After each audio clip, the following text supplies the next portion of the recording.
নমস্কার বন্ধুরা। অভিষেক ব্যানার্জি অনেক হুঙ্কার দিয়েছিলেন, সিংহনাদ করেছিলেন কার উদ্দেশ্যে?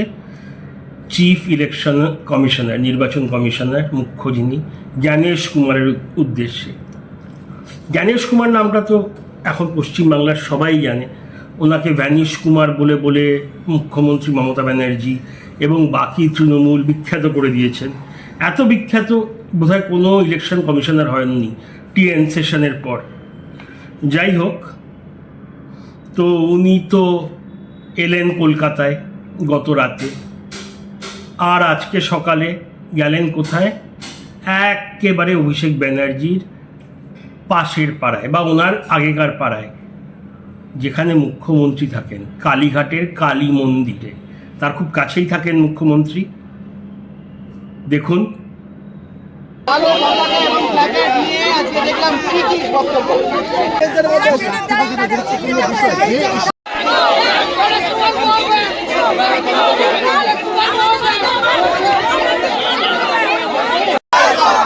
পরিকল্পিতভাবে এসআইআর করা হলো কেন? গণেশ কুমার জবাব দাও। পরিকল্পিতভাবে এসআইআর হলো কেন? গণেশ কুমার জবাব দাও।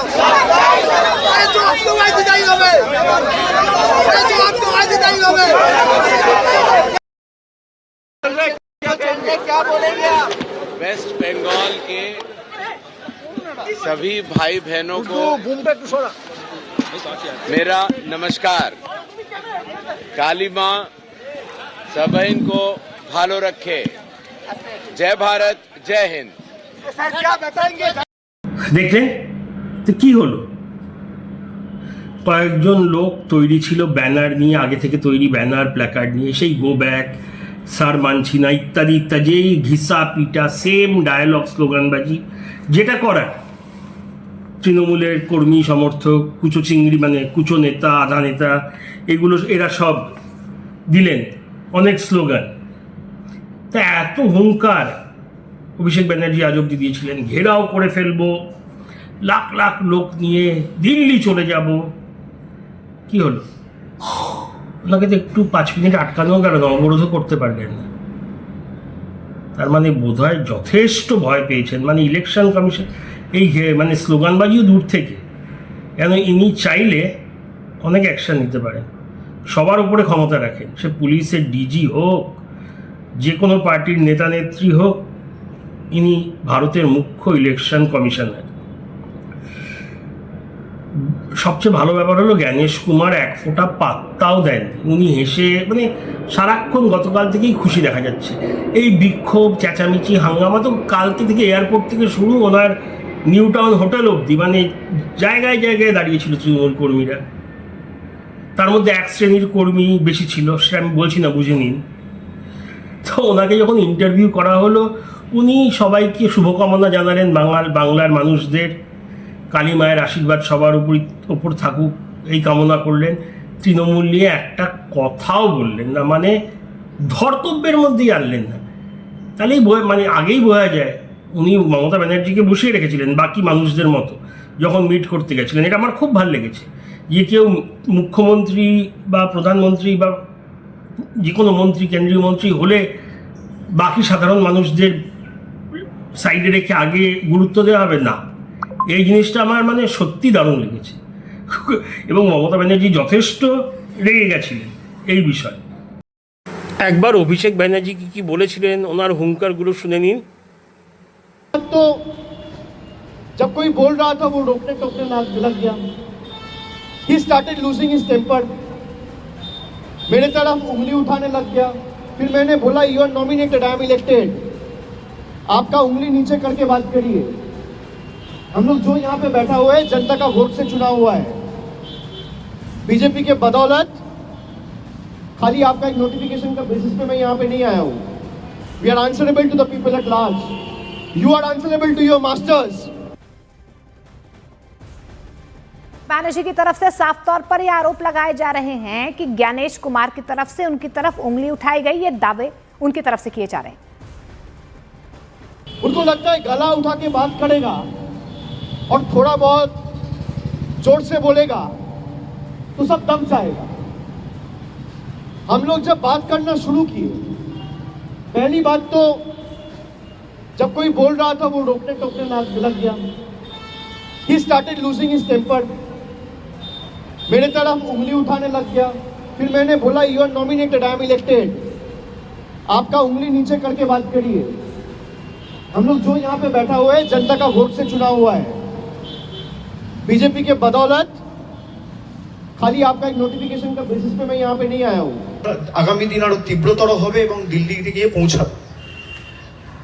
আমি বলেছিলাম যে একটা যোগ্য লোকের নামও যদি বাদ যায় তাহলে তৃণমূল কংগ্রেস আগামী দিন দিল্লি যাবে.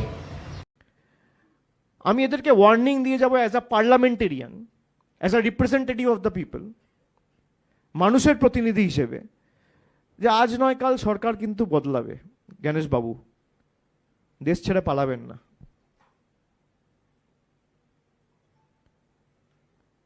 বিজেপি থাকবে না, দেশের সংবিধানটা থাকবে. অমিত শাহ থাকবে না, দেশের সংবিধানটা থাকবে. যেখানে যাবেন. অভিষেক ব্যানার্জির হুঙ্কারগুলো তো শুনলেন, ওই ঘেরাও করে দেবো, দিল্লি চলে যাব, আপনি ইলেক্টেড, আমি সিলেক্টেড. আমার খুব সন্দেহ আছে এত সাহস করে অফিসের ভেতর এইসব বলেছিলেন নাকি জ্ঞানেশ কুমারকে. আমার সন্দেহ আছে. উনি প্রায় বাইরে প্রেস কনফারেন্সে এসে বলেছিলেন উনি এত কিছু কথা শুনিয়ে এসছেন, তো জ্ঞানেশ কুমারও সব শুনেছেন যা যা বলেছে. তারপরে এও বলেছিলেন নাকি উনি পালাবেন, গর্ত থেকে খুঁড়ে বের করে আনবেন. তো টিএমসি নাকি পৌঁছে যাবে দিল্লি. তো টিএমসি তো দিল্লি আর গেল না, ঘেরাও করলো না 1 লাখ লোক. তো জ্ঞানেশ কুমার বোধহয় নিজেই তাই চলে এলেন. আর কোথায় এলেন? একদম কালীঘাটে. শুধু অভিষেক ব্যানার্জি না, মমতা ব্যানার্জিও অনেকবার বলেছিলেন ঘেরাও কাটলে গা হেন তেন. তো নিজের দাপট দেখাতে একদম তৃণমূলের মেন জায়গা কালীঘাট, ওখানে এলেন, কালী মন্দিরে পুজো দিলেন, ঘুরলেন ফিরলেন, হাত নাড়ালেন, ইন্টারভিউ দিলেন. কেন এটা করলেন বলুন তো? কালী মন্দির তো অনেক আছে কলকাতায় আশেপাশে, দক্ষিণেশ্বর, ঠনঠনিয়া কালীবাড়ি, নিউ টাউনের কাছে আশেপাশে, যেখানে ওনার হোটেল. কিন্তু উনি দেখাতে চাইলেন যে তোমাদের ক্ষমতা কত, রোজ এত ডায়লগ মারছো এই মঞ্চ থেকে, ওই বক্তৃতা থেকে, প্রেসের কাছে, দেখি কি করতে পারো. একদম সোজা কলকাতায় এলেন, একদম কালীঘাটে ঢুকলেন, এবং থাকলেন অনেকক্ষণ, যে দেখি কত ক্ষমতা তোমাদের. পুরো বেলুনের মতো চুপসে গেল সবাই. গ্যাস বেলুন ফুটো করে দিলে যেরকম চুপসে যায় সেরকম. কোথায় ঘেরাও? যদি কলকাতা কালীঘাটে ঘেরাও না করতে পারে, দিল্লিতে গিয়ে কী হবে? দিল্লিতে ঘেরাও সূচি এইসব নেওয়ার কী হয় আমরা বারবার দেখেছি. তারপর শুনেছি কান্নাকাটি. তো জ্ঞানেশ কুমার এসে 10 গোল দিয়ে গেলেন. এই যে অভিষেক ব্যানার্জি সব কিছু শোনালাম, বিশাল বিশাল ডায়লগ, মুখে এক কথা আর আসল কাজে আরেক কথা. এবার জ্ঞানেশ কুমার চলে গেলে দেখবেন আবার কত কথার ফুলঝুরি, কত কিছু হুমকি ধমকি বিভিন্ন মহল থেকে আসবে, মিলিয়ে নেবেন. এখানেই থামছি. জানাবেন আপনাদের মতামত. অনেক অনেক ধন্যবাদ.